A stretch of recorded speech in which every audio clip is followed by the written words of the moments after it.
Hare Krishna. Yeah, thank you, Premanjana, for your patience as well. Actually, Premanjana, back in December when I first arrived in Mayapur, he asked if I might do a presentation. It took me nearly a month to actually come up with a topic, so he was very patient. So thank you, Premanjana Prabhu. So let me just, as we say, share my screen. 1 minute. You can see if you. Okay.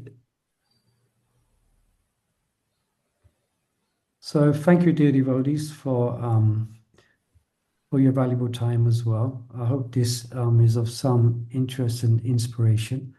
So this particular topic, deity worship and the stages of bhakti, Nrsimha Kavaca asked me many years ago if I might compile a class or a seminar on this topic. And it's something that I never got around to, but I had it in my mind. So when Premanjana asked me to do a presentation, I was thinking of what I could do. Then I remembered, oh yes, we have this subject which I was asked to do. So I thought this would be a good opportunity to try and present something in this regard. Now, obviously, lots could be said about this topic. It is a big topic. And in fact, when I was preparing my notes over the last few days, my notes were getting bigger and bigger and bigger. So at some point I had to scale it down. Even 10 minutes before joining here, I was scaling my slides down and adding different slides, etc. So in that sense, it is a work in progress. It's the conclusions which I've come up with here based on my study of Srila Prabhupada's books, and also based on my studies of the books by His Holiness Srila Shivaram Swami Maharaj. It is an initial study. A lot more could be given on the subject, so it's far from exhaustive. So, but um, so let's see how we go. So now keep in mind that we're not speaking here when we speak about deity worship and the stages of bhakti. Sometimes it's misunderstood that we're speaking about dressing the deities differently according to what stages of devotion one may be on. Often in teaching deity worship, we do get asked questions based on how do you express rasa, specifically in regards to the Saṅga, to addressing the deities. Now, to some degree, it might be there. There might be some, you might see that to some degree. For instance, an outfit might be based on a theme which represents a pastime of Radha and Krishna. Actually, I saw in the Mayapur Academy school here, when the students were designing outfits, a lot of them design outfits according to Pacific pastimes. So that's very nice.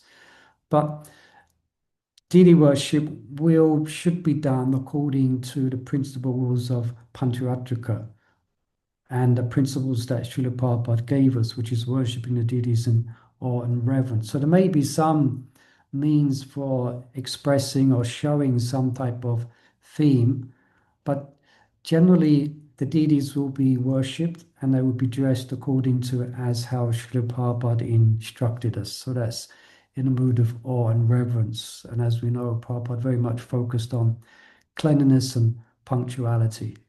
Yeah. So keep that in mind as we're making this presentation. We're not going to show you different ways to dress the Lord according to your at the stage of Nishta or Bhava or Prema. Okay, this is more about Bhava Rupa. This is the internal consciousness of a devotee who is practicing the angas of bhakti.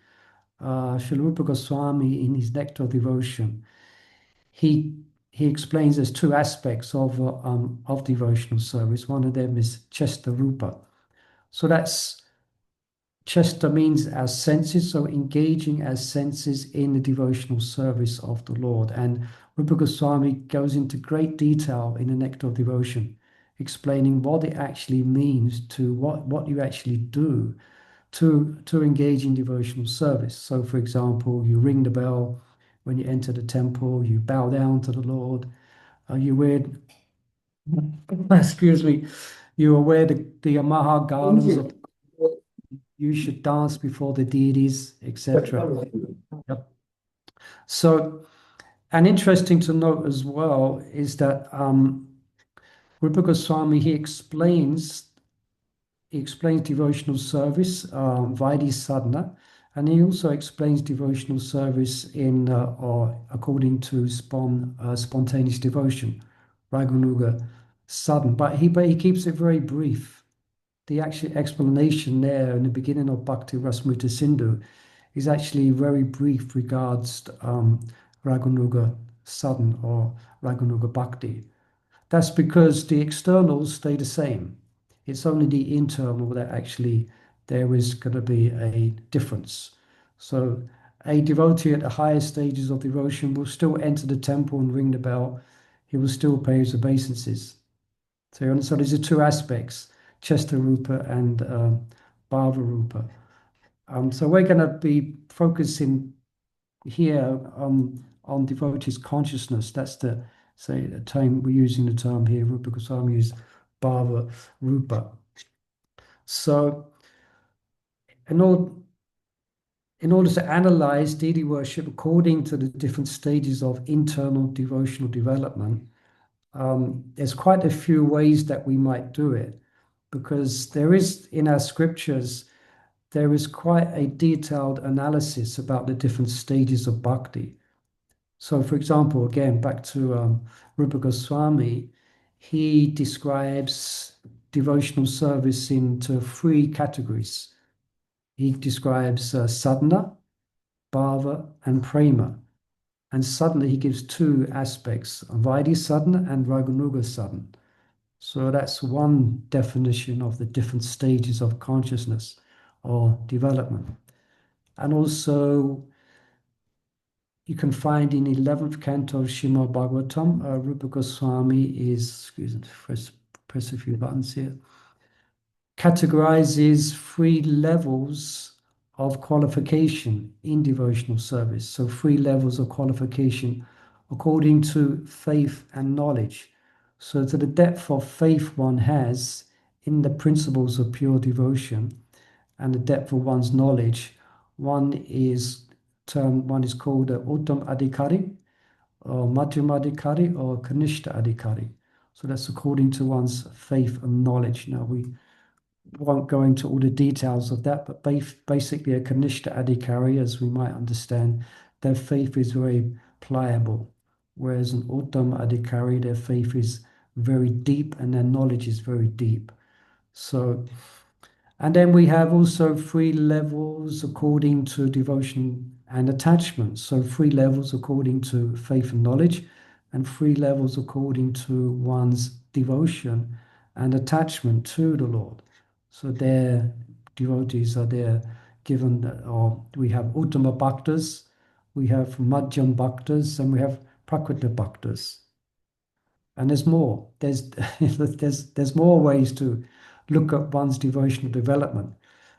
In the Nectar of Instruction, in text 8, and the verse Tadnamo Rupi Charidadi Sukirtanano, Srila Prabhupada is quoting Srila Bhaktisiddhanta Saraswati Thakur, where he describes the different levels of devotional attainment into what's known as Shravanadas. One is Shravanadas. So Shravanadas has 2 divisions as well.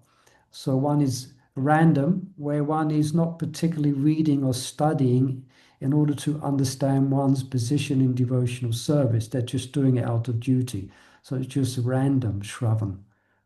And then there's systematic, where one is studying with the inspiration to understand, where am I now? How can I make advancements? So that's Shravandas. Then you have Varanadas. This has 2 aspects as well. There's Varanadas from the point of Vaidhi, where one accepts oneself as an eternal servant of the Lord, very important for us as practitioners. One accepts it very deeply and then acts accordingly. Then there's Varanadas, where this is more on the stage of spontaneous practice, where one accepts what one is aspiring to be and accepts the position, or is aspiring to be perhaps a Gopa or a Gopi.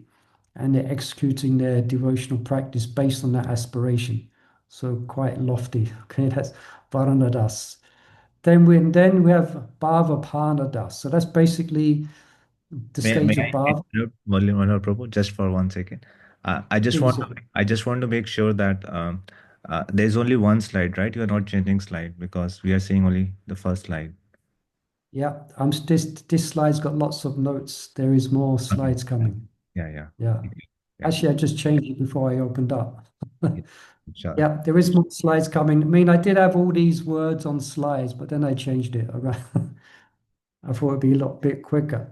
So then we have Bhava Panadas. That's when one's devotional service is one is executing devotional service with purified senses, purified from material contamination. Then we have some patidas. Basically, that's when one goes back to Godhead, and that's perfection. Now, to make it more detailed as well, how acharyas speak about this internal development. Also, in regards to smaran, there is different stages of smaran. This is generally one's absorption in one's devotional practices, say one's japa or one's devotional services. So we have smarana itself, dharana, dhyana, anushmriti, and samadhi. And there's more. So prema itself has different levels. Sneha, man, pranaya, raga, anuragan, mahabhav. And there's more. So Srimad Bhagavatam describes devotional service in executed in three modes of material nature, and we're going to look at that today. Now, what I'm not going to do, or what I'm not qualified to do, is to analyze deity worship according to all these different stages that we have just mentioned. Yeah.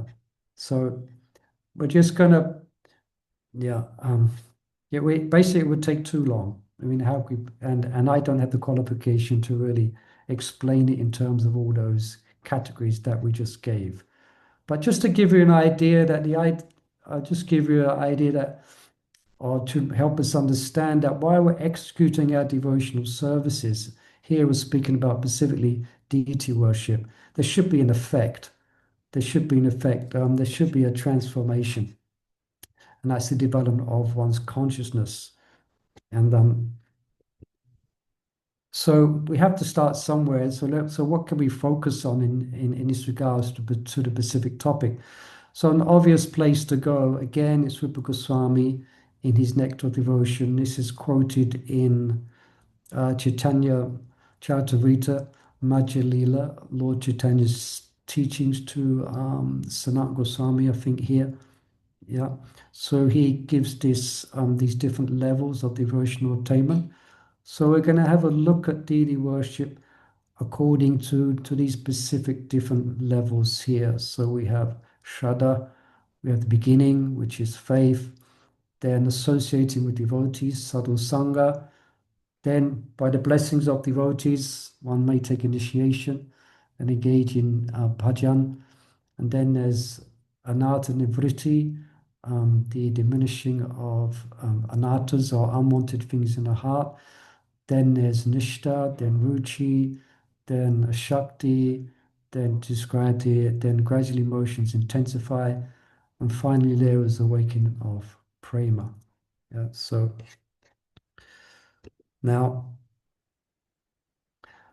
before we speak about deity worship from the beginning with faith, it's interesting that actually someone can um, just by coming in contact, let's start again, someone who doesn't have faith, even a person who doesn't have faith, if they come in contact with one of these five principles here, this is a well-known verse to devotees.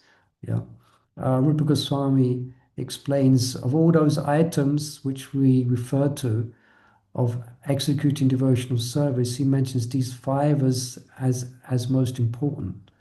Yeah, so sadhu sangha, nam kirtan, bhagavat shravana, living in the holy dham, Torah Vashra, and worshiping the Lord with great, it describes with great faith and veneration. Yeah.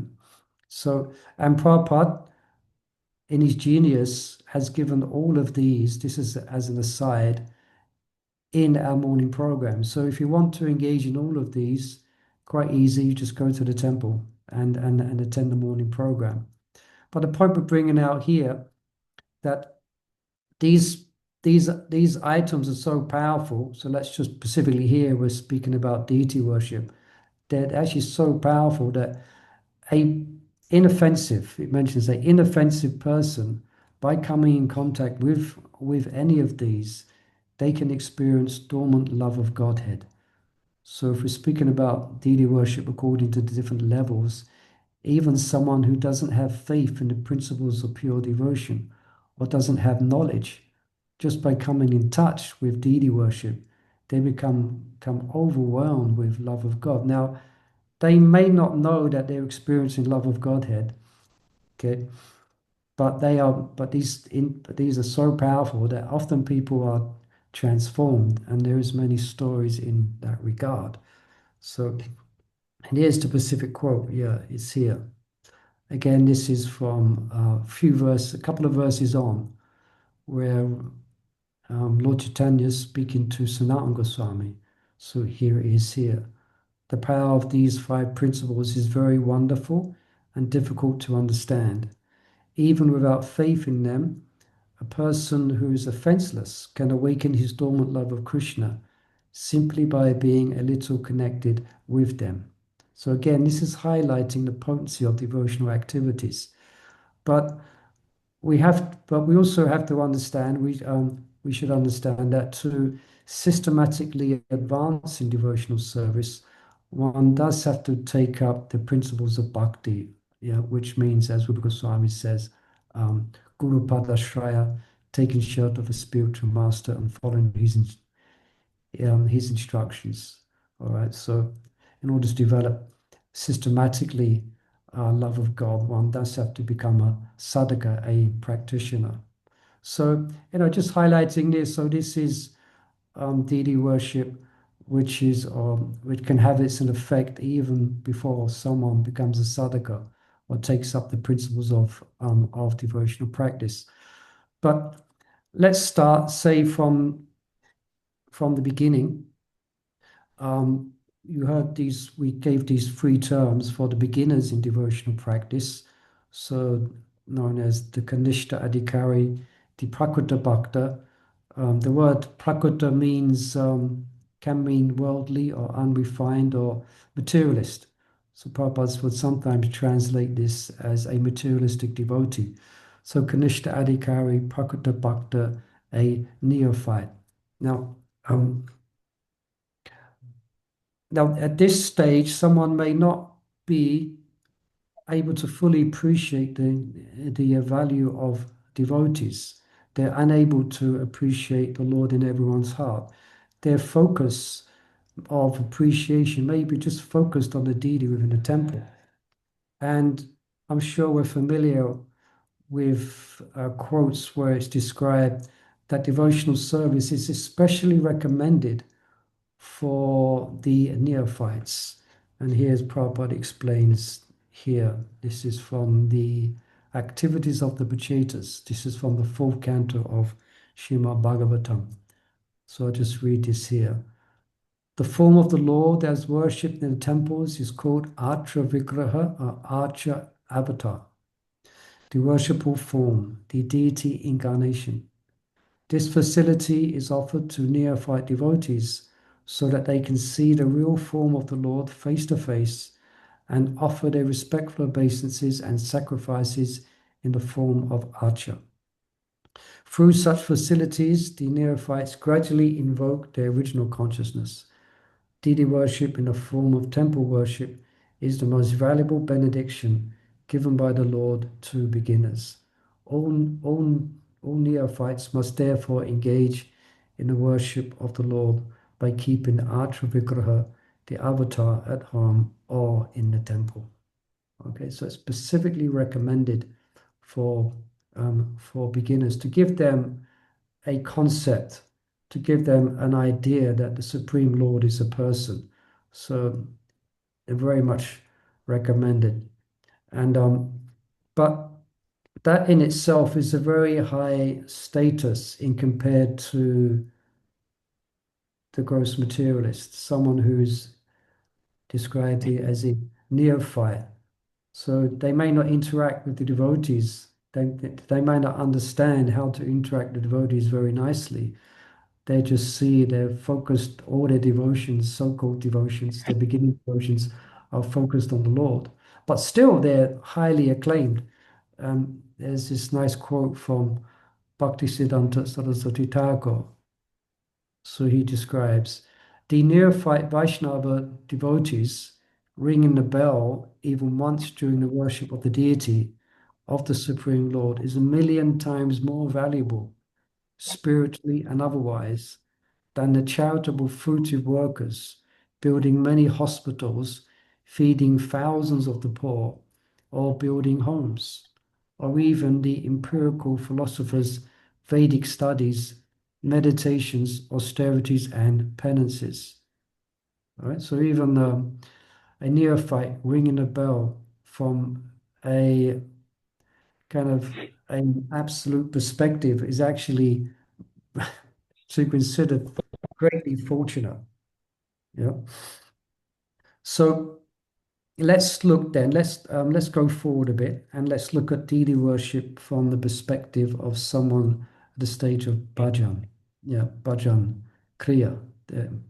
Now for this, well, actually before that, we go to the third canto, and it's very interesting where Lord Kapila is explaining that there's different varieties of devotional service according to the modes of material nature that one is or that one is affected by. So we can look at it. We're going to look at this in regards to deity worship. He explains here, third canto, text chapter 29. Lord Kapila, the personality of Godhead, replied, "O noble lady, there are multifarious paths of devotional service in terms of the different qualities of the executor." Right, now, I've added in brackets here, it says devotional service, and I've put deity worship, and I put that in, yeah, because we're looking at these stages, and we're looking at it through the lens of one's deity services and try to see how it might manifest, what it looks like if one's deity services are influenced by the mode of ignorance. So, devotional service, deity worship executed by a person who is envious, proud, violent, and angry, who is a separatist, is considered to be in the mode of darkness. All right, so we might think, well, it's explained here, what might that look like in the devotional service, in the deity worship of the Lord? Well, one may be envious. Yeah, someone is doing very wonderful deity worship, and one may become envious of someone who's cooked a beautiful. I mean, hate to say, but sometimes I've seen it. Sometimes in in the devotional communities, sometimes we may see this, or we may even feel it ourselves. For instance, someone may bake a wonderful cake for Krishna, absolutely astounding offering to Krishna, and someone we may feel envious of what wonderful service they have done. Um, even, I mean, I haven't seen it myself, but it says here violent. But one devotee did tell me, of this was a few years back, of in one temple the pujaris were throwing pots at each other. So obviously, I was shocked to hear that. I was astounded to hear that. He was explaining. He was asking, "What should I do?" So perhaps I'll ask you to put in the chat. You may not put something as intense as that, but what would you say of deity worship, which is done here by someone in a mode of ignorance, envious, proud? So what might it look like, or what might it what how might it manifest? Say someone is proud. So let's see if we get anybody typing in the chat. So Premanjan, if we could keep an eye on the chat.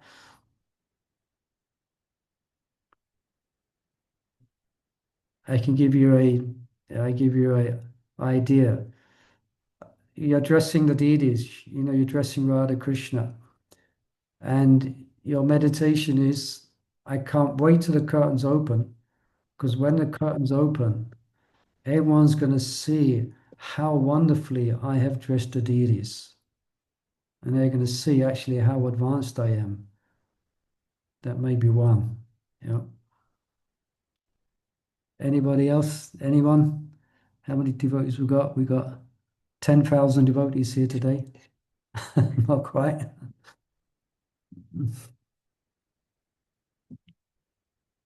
Okay, let's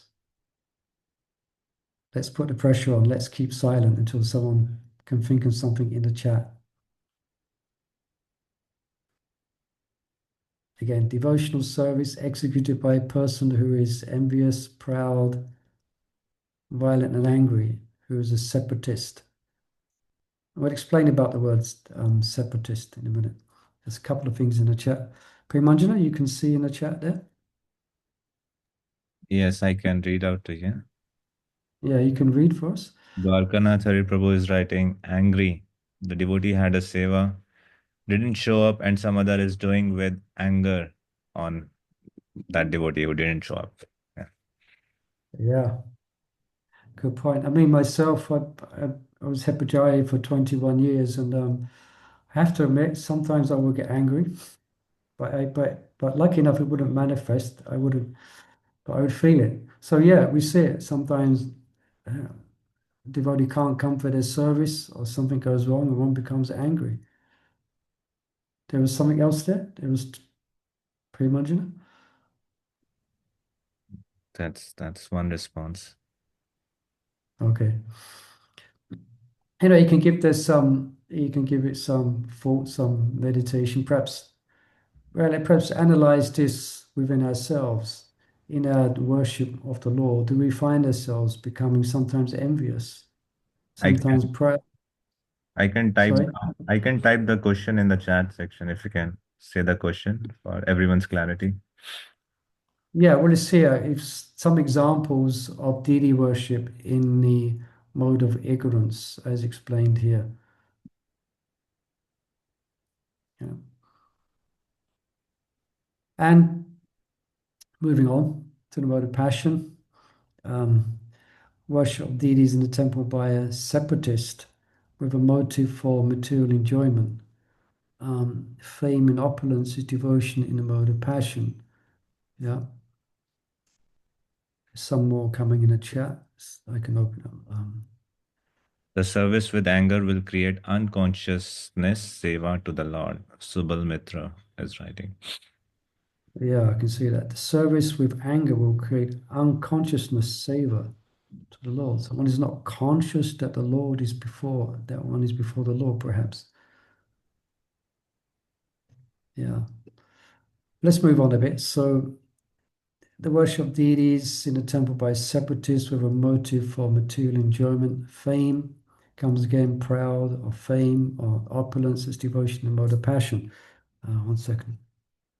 Put something in. And when this is a mode of goodness, it's interesting. We're going to expand on this to see what Prabhupada actually means here. So when a devotee worships the Supreme Personality of Godhead and offers the results of his activities in order to free himself from the inebrities of fruitive activities, his devotion is in the mode of goodness. All right, so we understand that we need to develop the mode of goodness to execute devotional service. So to try and understand what Prabhupada really means here, Prabhupada is purple. He writes, it's very interesting. We'll just read the purple here. The Brahmanas, Kshatriyas, Vaishyas, and Sudras, along with the Brahmacharis, Grihastas, Vanaprasthas, and Sannyasis, are the members of the 8 divisions of Varna and Ashrams, and they have their respective duties to perform. for the satisfaction of the Supreme Personality of Godhead. When such activities are performed and the results are offered to the Supreme Lord, they are called kamapanam, duties performed for the satisfaction of the Lord. If there is any inebriety or fault, it is atoned for by this offering process. But if this offering process is in the mode of goodness, rather than pure devotion, then interest is different. The 4 ashrams and the 4 varnas act for some benefit in accordance with their personal interests. Therefore, such activities are in the mode of goodness. They cannot be counted in the category of pure devotion. Pure devotional service, as described by Rupa Goswami, is free from all material desires, anyabhilasata sanyam. There can be no excuse for personal or material interest. Devotional activities should be transcendental to fruitive activities and empiric philosophical speculation. Pure devotional service is transcendental to all these material qualities. So, what is being explained here is, as Prabhupada makes it very clear in the purport, that one is just doing one's duty according to their position in society, according to their situation, and because it's religious, and they want to be free from adverse fruitive activities described here. It's not actually on the basis of pure devotional practice. So, in other words, one is not a sadhaka. One has not taken up the principles of pure bhakti. One is not engaged in the regular activities of development of pure devotional service. But that's the mode of goodness. Okay, that's the mode of goodness. So it's different than what we as practitioners, the mode of goodness has a different context. We're not just worshipping the deities just to be free or just as a religious duty. We're actually worshipping deities in order to develop a loving relationship with the Lord. And we should do that according to the principles of sattva. Yeah. So now, one of the first things, moving on, we're going to go now to looking at anarthana vritti, try and understand deity worship according to this aspect of devotional development. This is going to be the first thing that one encounters when one takes up devotional service, or say one takes up a specific service. Here we're speaking about deity worship. There's going to be unwanted things are going to manifest within the heart. Now, it's not necessarily that one is doing something wrong. Yeah, the nature of devotion or the purity of devotion is such that if something impure comes in contact with it, that impurity will manifest. So sometimes devotees think something's going wrong when they identify anarthas in the heart. But actually, it means something's going right. It's different if one is making offenses to the Vaishnavas, and that's something else. But say as one is conscientiously executing devotional service, anarthas are going to come. Yeah. And Prabhupada says in the book Path of Perfection, and the lectures compiled in this book, he says that chanting Hare Krishna, it reveals everything, even the nature of our conditioning. Yeah. So the idea is that we identify the anartha, that we see it, and we refuse to act according to it. Yeah. So we may feel envy towards a devotee for doing a devotional activity. So what do? We glorify that activity. Yeah. We do the exact opposite what our conditioned nature is telling us to do. Then that anartha will nivritti. Then that anartha will go. Yeah. So let's look. We're going to look at unsteady devotion. Just looking at the time. Well, not so much time. We're trying. I want to get to the last slide. Let's see. So, unsteady devotion, how it may be reflected in one's deity worship. Now, for this, we're going to Vishwanath Chakravarti Thakur, his Madhuri Kadambini. This is a small book. It's a favorite among devotees. It's a wonderful small book. I was studying this many years ago, and he gives a very wonderful analysis, which some of you might be familiar with here. He describes bhajan kriya is divided into two, where it's unsteady and it's steady. So we're going to look at this in regards to one's deity worship. So utsaha mayi. So this is sudden enthusiasm. Vishwanath Chakravarti Thakur describes it as one becomes initiated and one suddenly becomes very proud. Yeah. So one may take second initiation, and it may be subtle. They may become proud. They may think, finally, I've been recognized. Not grossly, but in their mind, finally I've been recognized. And my dear Head Pujari, I've been given second initiation. Now, what day can I dress Radha Krishna? Yeah. Or one is dressing Radha Krishna, or one is dressing the deities, and now one's dressing the deities, and one is thinking that we are someone special. So utsaha mayi. Yeah. So this is unsteady inner development. One is still affected by the modes of material nature. So some of this is overlapping, yeah. So utsaha mayi, sudden enthusiasm. So sudden enthusiasm means it's not going to last. So sometimes one may become very enthusiastic for a particular service, but then karana talala. So sometimes very enthusiastic, sometimes very lethargic. Yeah.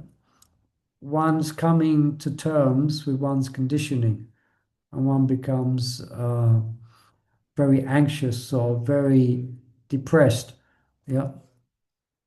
Sometimes enthusiastic and sometimes lethargic. Yeah. It may be, oh, I cannot, there may be, one may not be able to dress Radha Krishna as one was hoping.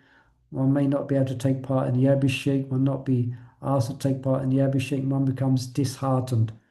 And I may stop deity service altogether. Yeah. We've seen that sometimes where, someone's service gets adjusted for good reason, and they become upset and they refuse to do any service. That was, so Garanatala, it's a very enthusiastic, but sometimes one throws in a towel and doesn't want to continue their devotional or their deity or their devotional services. So Karanatala, Vyuda Vikalpa. So Vishnu Chakravarti Thakur describes this in the context of someone who's oscillating between staying brahmachari or getting married. They go through, should I stay brahmachari or should I get married? They all these doubts, and they decide, yes, I'm going to stay brahmachari, but then they have to face their material conditioning and their desire. No, anyway. So looking at it from the lens of deity worship, it could manifest like this. So you say, I just read from here what they came up with. Yes, let us install Radha Krishna at home, but that means I'll have to dress them and do arti every day. That's what they said at the Deity Worship Ministry. If I have Radha Krishna, yeah, I should bathe them every day. Yeah, but I'm working. That's going to be difficult. I know. Let me have Gaunitai, or perhaps Jagannath and Baladev. But actually, I'm attached to Radha and Krishna. But what's going to happen when we go on holiday? Can we take them with us? But that's going to be difficult. Actually, if we install deities at home, what about going to the temple? But I always want to dress Radha Krishna.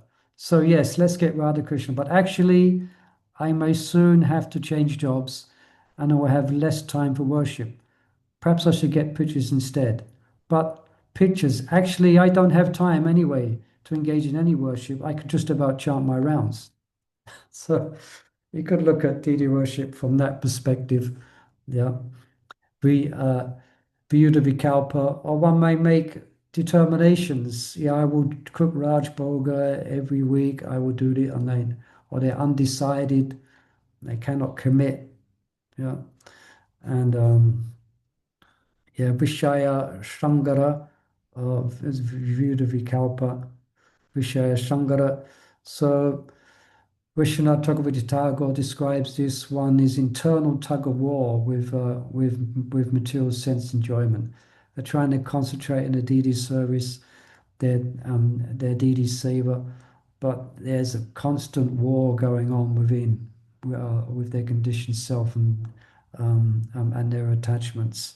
Then niyamakshana.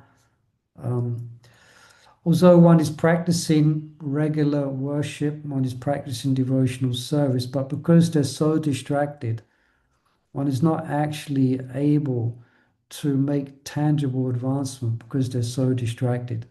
And then Thrangarangini. There's many ways you could look at these. But here, Thrangarangini. Again, this is where someone may be now one may become the head pujari. Once you're the head pujari, persons are going to offer you respect. All the congregation might start to want to touch your feet. You know, I have this experience as a head pujari, it's very embarrassing. You know, you may walk into the temple and everyone moves out your way because you're going to do the worship, and members of the congregation are bowing down before you. And so Taranga Rangini, it means delighting in the waves that come from, this comes a more steady practice. When one is more steady in their devotional service, then people give you great respect. Okay. But in the time we have, let's move on quickly to be the more positive side. So we've looked at devotional service, quote, or slash deity worship from the platform of being unsteady, what it may look like and how it may manifest. So the stage of nishta. So this will come at some point if we continue practicing with all sincerity, despite what we're experiencing at the stage of unsteady bhajan. We just keep on following the principles that's been given to us by our spiritual master. Yeah. And the duties we've been given by our authorities. We just, as I say, we just keep on keeping on. Now, according to the degree that one is able to focus, for instance, on one's chanting of the holy names and their devotional activities, slowly or surely, at some point, one is going to make advancement. It may be fast, it may be slow, but at some point, one is going to come to this platform of nishta to be more steady. So let's look at this in regards to deity worship. So one begins to find happiness and fulfillment in one's deity services. So in the beginning, one is doing it out of duty. One may have a certain service, and they're doing it obediently. It's a mode of goodness. They're doing it out of a sense of duty, and that may be it. And that's good in one sense.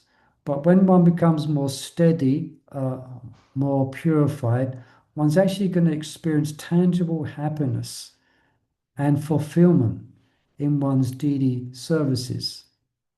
So you may dress the deities, and you may experience that after you finish dressing, or as you're dressing, you feel wonderful.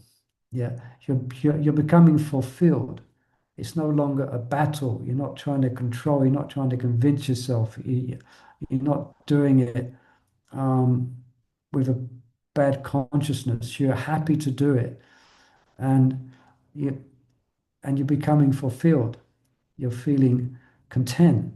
But this is deity worship more in where one is steady and nishta. So steadiness and deity seva. So it indicates a reduction of activities predominated by ignorance and passion. I mean, deity worship in of itself is very good for helping us to develop the mode of goodness. Yeah, it's very regulated.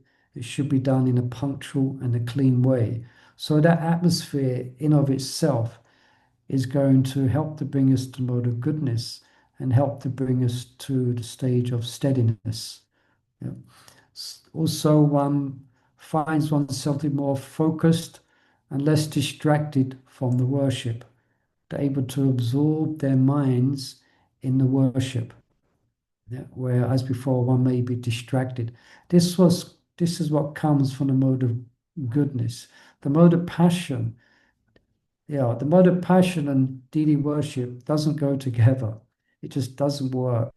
But the mode of goodness, one is able to become focused, and in the mode of goodness, one can continue deity worship for year after year. Yeah, so this is what comes from being more steady, being less influenced by ignorance and passion. One is more focused and less distracted. And from that, in of itself, again, comes great fulfillment because one's mind and senses are more focused. Yeah? And here, one is able to more absorb their mind in deity service. So, same, develop more control of the senses. So, and rendering steady deity savor over a period of time, along with chanting, purifies the heart and gradually deepening one's faith in Krishna. Yeah. So hopefully we may have experience of these different stages if we're engaged in deity worship over the years. Sometimes it may be up and down. Sometimes we may feel fixed and steady in our devotional services. Then something comes along where we begin to with proper quiver. We becomes a little bit unsteady. Yeah. And then it becomes more steady. So the idea is, even if it becomes unsteady at some time, we still keep on doing those activities, and that unsteadiness will become less and less and less and less. Yeah. And so that's the stage of Nishta. That's just, as I said before, we could go a lot more deeper into this subject into this subject. This is just a overall look at this. That we could now. What about the waking of taste in deity worship? So now we've moved to the stage of ruchi, okay? I hope you don't mind. Is that okay? We can move to ruchi? Yes? Hare Krishna. All right. So what does that look like? Well, here, what might it look like? One is actually at the stage of ruchi. Now, before one attains a stage of greatly accomplished stage of ruchi in one's deity worship, it's not as if one's not going to experience happiness or taste before this stage, but before this stage of ruchi, the happiness is just going to help restrain material attachment.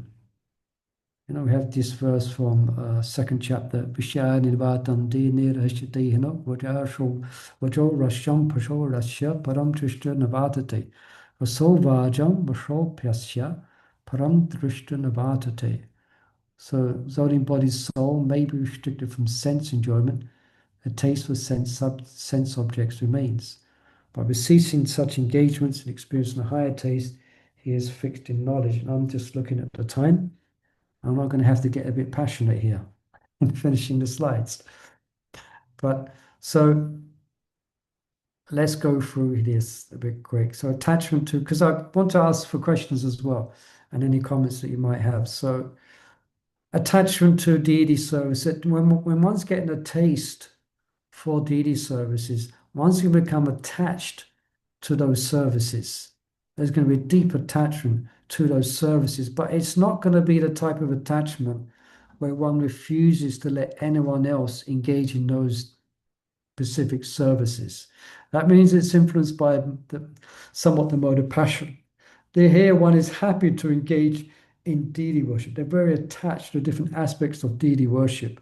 I mean, it gets quite deep.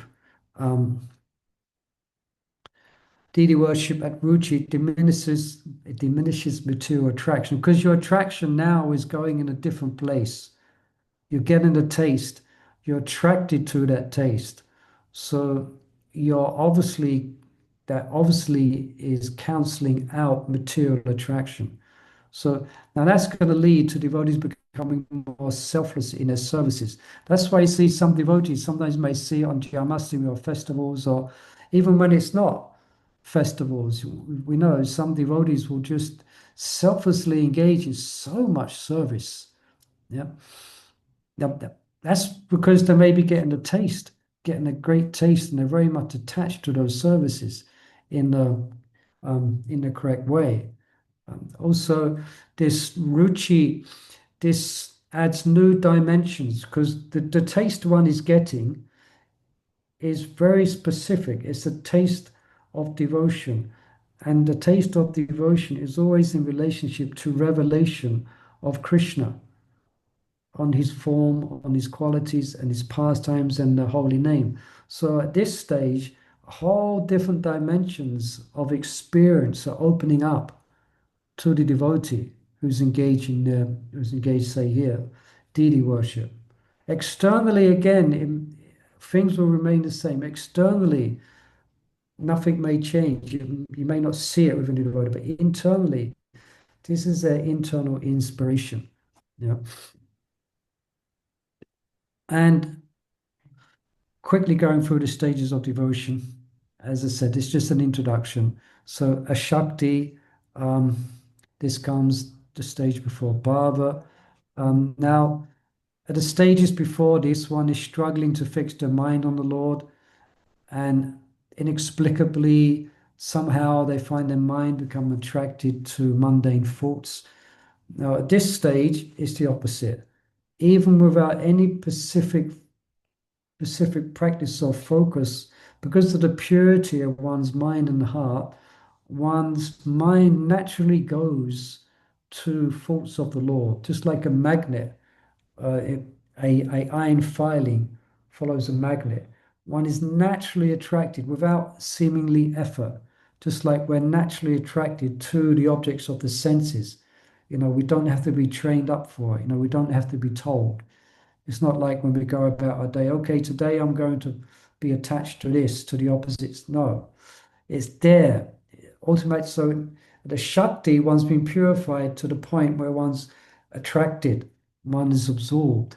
Yeah. So, and Vishnav gives an example. One may be cooking, you may be cooking for, you may be cooking the Raj Bhoga. And then you remember the activities you read about Radharani's cooking, yeah, or the pastimes of Krishna.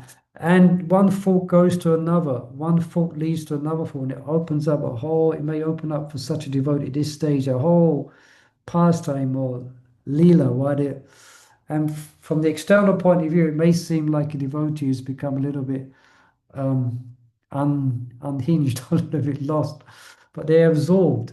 Okay. Now, there's more I could say here. Let me just give some bullet points. Yeah, I got to see this verse here. I'm by nature the eternal self of Krishna. Now, Pujaris, we know this verse. This is a Bhuta Suddhi that we say before we engage in a deity worship services. At this stage, this is not theoretical, it's factual. It has been realized by the devotee. Yeah, it is not just theoretical. They have realized to some degree they have an attraction to a specific relationship to Krishna. Yeah. Um, so now then, what about bhava and prema? Okay, how can we possibly describe that? Um, I can't. I haven't attempted to describe deity worship at the stages of bhava and prema. Um, Here, if we want to look at that, if we want to understand that, we can look at Chaitanya Charitamrita and Lord Chaitanya's relationship with Lord Jagannath, how Lord Jagannath would appear as Krishna. Of course, that's Mahabhav. Yeah. We have also the example of Shakshi Gopal, wonderful story, so much faith and love that the Brahmana had in the deity. As you know, the deity actually talked and then he walked. That's a wonderful story, so inspiring. So this is deity. So again, as though deity worship is recommended for neophytes, it's definitely not just done by neophytes. It's done by greatly exalted devotees, and that's when the deity is actually interacting with the devotee. And there's so many wonderful stories. So this is a Shakti, Bhava, and Prema. And of course, the deities can interact with devotees at earlier stages as well. That's also there.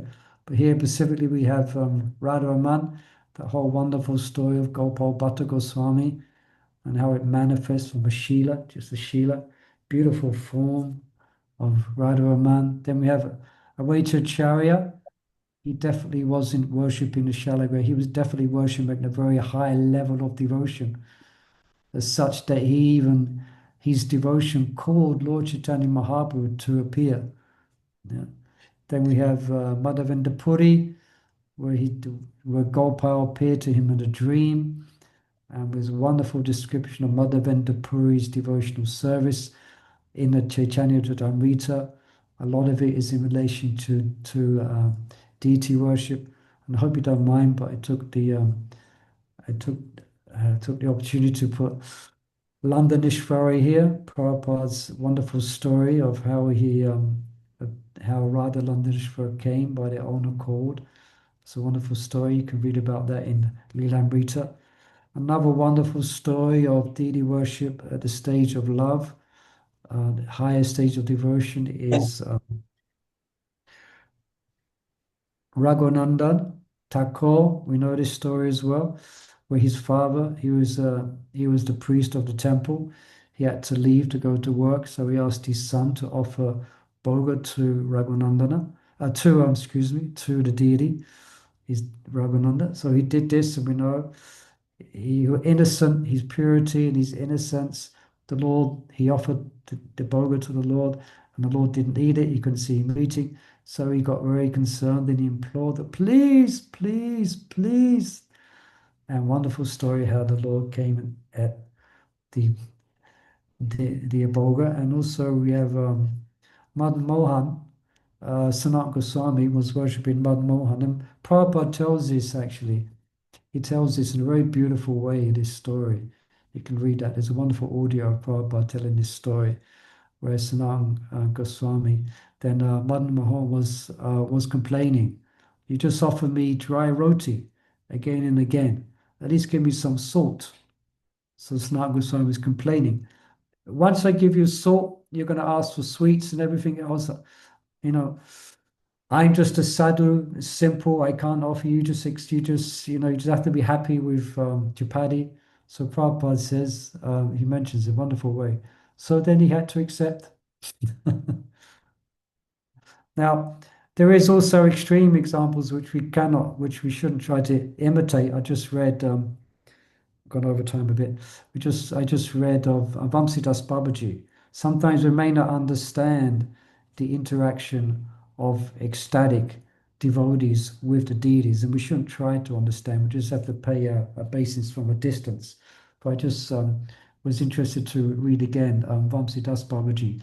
One time, one lady, she showed him all the fishes that she had caught, that she had, and he looked at the fish in in the basket. And for a few seconds, he was contemplating the fish to actually eat, and he became so angry with himself, or so angry with his deities, because so what he did is he tied his deities by the feet and he threw them in the Ganges.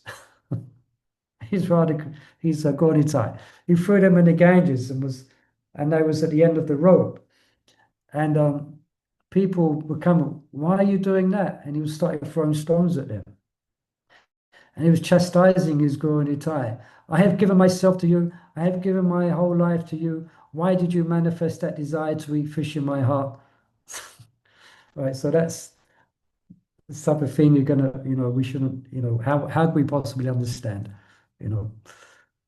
Okay, so that the time's gone. Sorry, it's a little bit quick, a little bit, perhaps a little bit passionate, but we tried to go over the basics of these different developments of devotional service at different stages. You could perhaps do your own study and see it can be, it can be explained in many different ways. But I'll stop here and ask if there's any questions or comments. Good to hear someone else's voice. Do we have time for one question or two questions, Premanjana Prabhu? Is it allowed? Yeah, we can take, please. If someone is getting late, they can drop from the session. They can come back with Right. the recordings. If anyone has any questions, please type in the chat section or you can raise your hands. Yeah. Any comments, curiosities? If I inspired anyone? Meanwhile, can I ask one question, Murli Manohar Prabhu?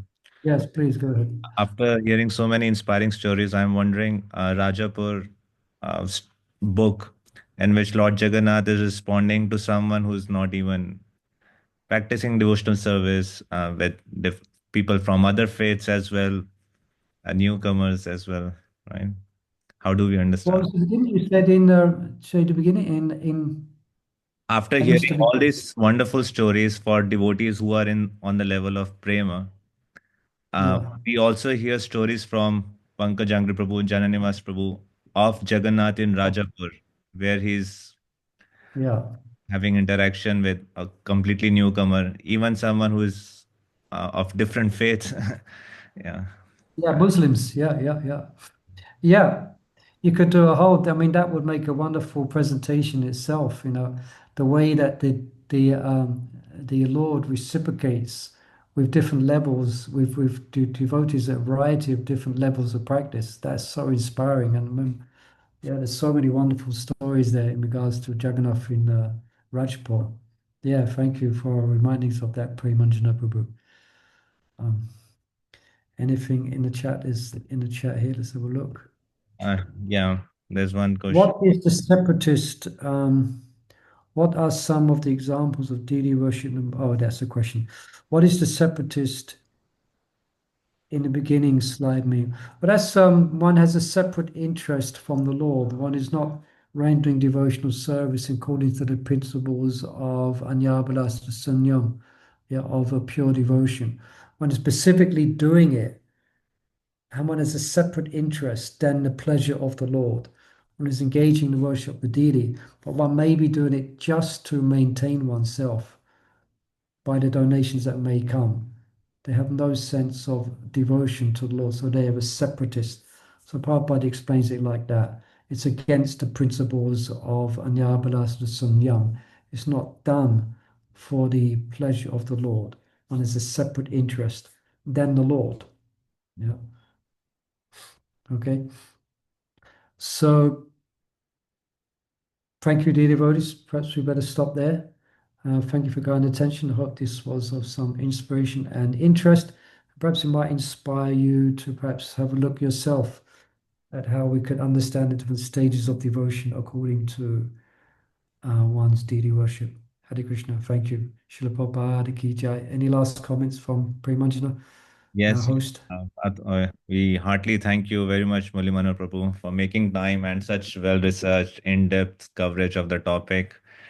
This recording will be available on our YouTube channel at Mayapur Academy. And there are very wonderful courses coming up. If you are visiting Sri Mayapur Dham in Gaur Purnima time, a series of courses are being offered, short-term courses. You can check our social media handles. And we are also beginning um, deity worship course, detailed course in Bangla language in coming months. So you can explore all of that. And we will update you about other developments and next Alumni Sanga. Thank you very much. His Grace Murli Manohar Prabhu. Hare Krishna. Srila Oh, Prabhupada. thank you for the opportunity. Srila Prabhupada Ki Jai. Hare Krishna.